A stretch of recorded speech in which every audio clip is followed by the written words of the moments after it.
It began with a vibration that shouldn't have been there. 70 feet above Lake Peigneur, Louisiana, the crew of a Texaco oil rig felt the heavy steel deck shift. It wasn't the rhythmic, familiar thrum of rotary drilling. It was something else. A sudden, violent shudder. Something infinitely deeper. Their 14-inch drill bit, 1,300 feet below the lake bed, had seized up. The massive rotary table began to jump and grind, shrieking. They thought they hit rock. They were wrong. They hadn't hit rock at all. They had punched a blind hole into an abyss, and the entire lake was about to follow it down. November 20th, 1980. Before the chaos, Lake Peigneur was a perfect, humid postcard of the Louisiana bayou. Shallow, fresh water, averaging only 10 feet deep. A quiet sanctuary for weekend fishing, surrounded by ancient live oaks. But the tranquility on the surface was a brilliant deception. Lake Peigneur was sitting directly on top of an industrial cathedral.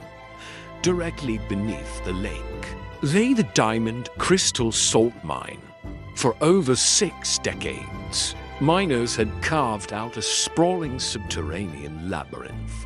These were immense, 80-foot-high chambers, supported by thick pillars of solid, translucent salt. It was a world of perpetual night, a dry, dusty kingdom separated from the millions of gallons of lake water above by what everyone believed was an impenetrable ceiling to completely different worlds. One wet and teeming with life, one dry and carved by machines, existing in a delicate, man-made equilibrium. An equilibrium that relied entirely on mathematical precision. Hubris often wears the mask of daily routine. Texaco had contracted Wilson Brothers Drilling to search for oil. It should have been standard, unremarkable procedure, a job like 100 others. But engineering is entirely unforgiving of human assumption. Through a catastrophic error in triangulation of fatal misreading of complex maps, the oil rig on the surface was not positioned where they thought it was. They believed they were drilling into solid, safe earth, safely away from the outer perimeter of the active salt mine. Instead, they positioned their heavy rig directly over one of the salt mine's vast, empty upper cathedrals. At exactly 5 a.m., their rapidly spinning drill bit punctured the roof of the mine. It was just a tiny pinprick, a 14-inch hole. In any other geology, in granite or limestone, it might have been a manageable mistake. You plug it, you move on. But this geology was salt, and salt does not break or crack when confronted with a sudden influx of fresh water. It immediately dissolves. The lake began to drain into the darkness of the mine. The water didn't just fall. It actively ate the walls of the shaft, widening the hole from inches to feet, from feet to yards, in a matter of minutes.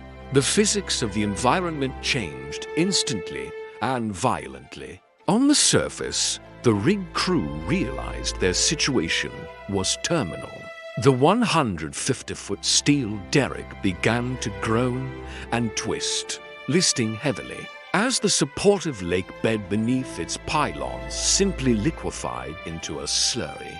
Men scrambled over the tilting, slippery deck, their shouts drowned out by snapping steel cables.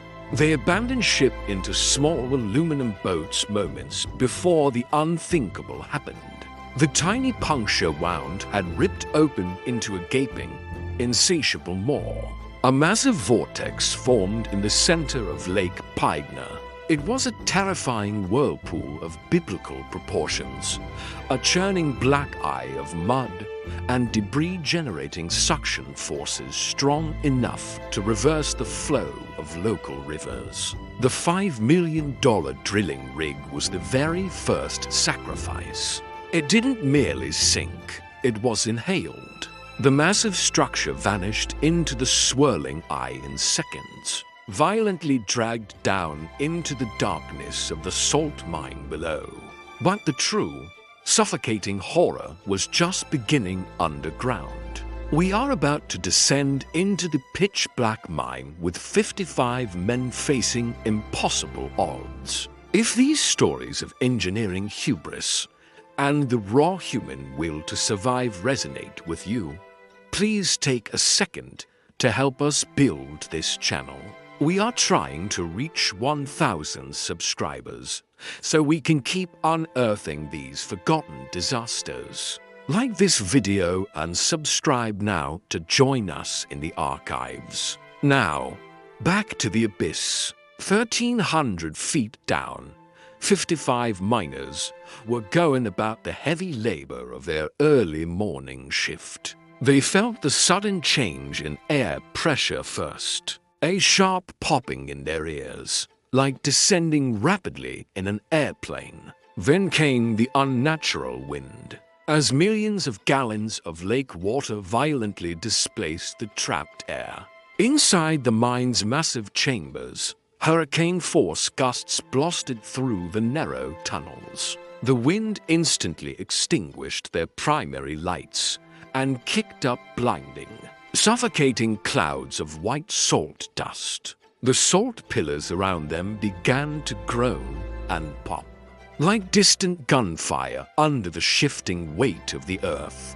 They were running blind in a maze that was actively dissolving around them. An electrician spotted the muddy water rushing down a corridor and slammed the evacuation alarm.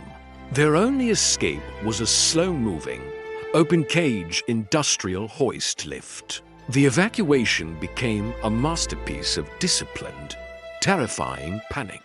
They packed into the small metal cage, ascending agonizingly slowly up the shaft. As the deafening, thunderous roar of the incoming deluge grew louder beneath their boots, they made it to the surface, gasping for air, just as the cavernous mine below them completely filled to the ceiling.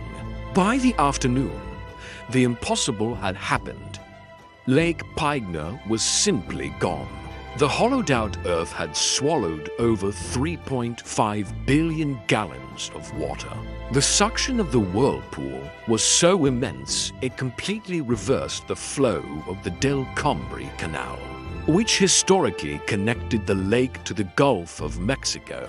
For the first time in recorded history, the ocean flowed backward inland, creating a massive, muddy 150-foot waterfall that poured into the empty, scarred lake bed for days, slowly refilling the crater with salt water. The destruction was absolute.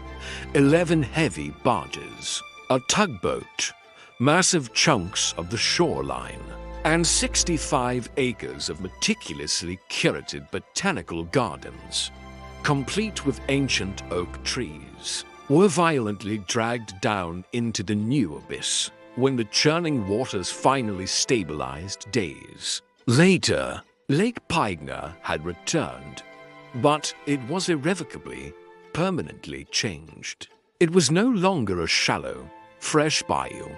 It was now a deep, dark, brackish crater. The original freshwater ecosystem was entirely wiped out, replaced by marine saltwater species dragged inland from the Gulf. In a bizarre twist of physics, days after the disaster, 9 of the sunken barges shot back up to the surface like corks, covered in thick mud, as the water pressure equalized. Texaco and its contractors paid out millions in out-of-court settlements and damages. The diamond crystal salt mine was closed forever, transformed into a flooded, toxic tomb of dissolved dreams. But the true, enduring legacy of the Lake Peigneur disaster is a staggering miracle. Despite the apocalyptic scale of the destruction, the literal loss of an entire lake, and an underground city in a single morning, not one single human life was lost. 55 men stared down a drowning, dissolving underworld and escaped. Today, the lake sits quiet again. But local fishermen say that if you drift your boat over the deepest, darkest parts of the water and listen closely to the silence, you can almost feel the presence of the twisted iron rig, resting eternally in the flooded salt cathedral far below.